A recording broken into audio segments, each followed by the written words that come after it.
கதிர்கள் முற்றி போனால் களத்தில் சேர வேண்டும்.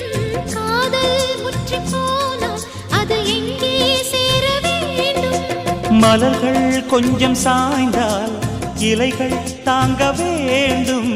மங்கை கொஞ்சம் சாய்ந்தால் என் மார்பில் தாங்க வேண்டும்.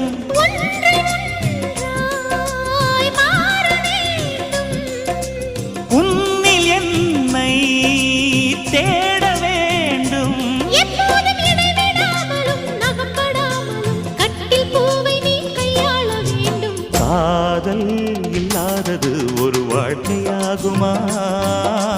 கண்கள் இல்லாமலே ஒரு காட்சி தோன்றுமா?